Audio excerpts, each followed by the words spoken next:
The stars at night are big and bright.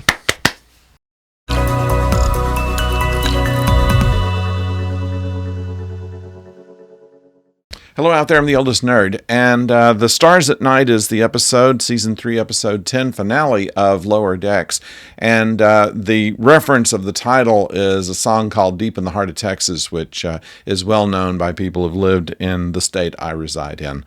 The Texas class of ships are all automated. That was described in the previous episode, and with all of the problems that came about with the bad press that they received in the previous episode and in this introduction of the Texas class ships, also previously announced, and a number of other things that were mentioned as far back as the first episode, not the first episode, but the first season of this show. We have a number of things that are coming together.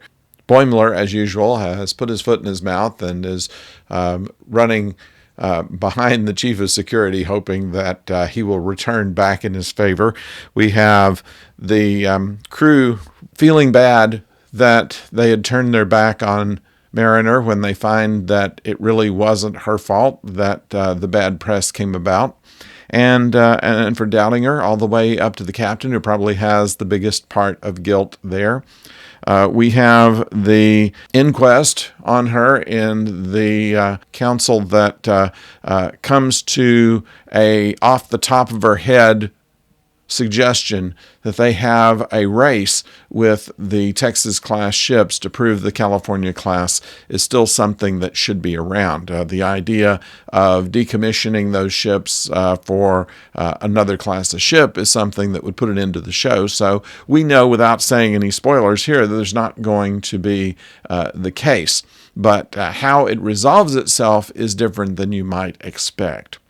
So there is a contest. It is a race, if you will, as to who can do a better job at a number of missions and finish first.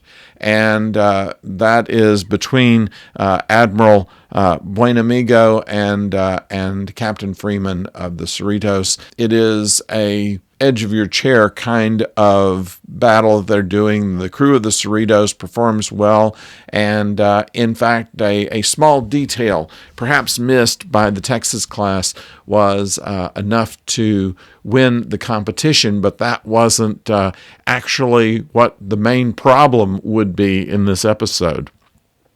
We also have in the B story where Mariner is now working for a private concern and a little concerned of just where the money for all of this is coming from. And the answer is one that is quite surprising and rewrites a little bit of established canon. And also, we see a return of Badgie, of Rutherford's memory of the conspiracy to silence him and what the project really was. All of that packed into this episode, and all of it resolved in a credible fashion, I believe.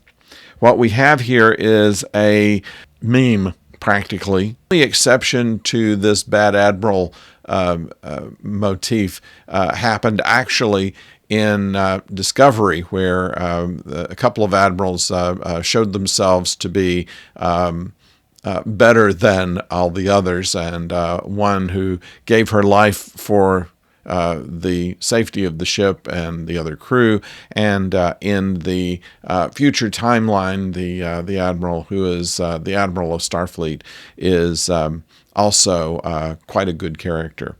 But just about every time else, and especially in the Next Generation that you saw an admiral, there was some kind of corruption or ulterior motive or something that made them less than the ideal of Starfleet. And they almost explain it here, where Admiral Buenamigo says, once you get up this high, you have to prove yourself with something, and that's a difficult thing to do. And you can almost understand that. So anyway, this is a certain amount of suspense here. Like I said, it's solved pretty well. I think it's a good ending. And as I suspected, last week's episode, where they kind of left everything kind of like it was back in the first season for a purpose, in order for them to show that as they have learned from their mistakes and can't really explain themselves for having jumped back into old beliefs, it's kind of a human thing to do.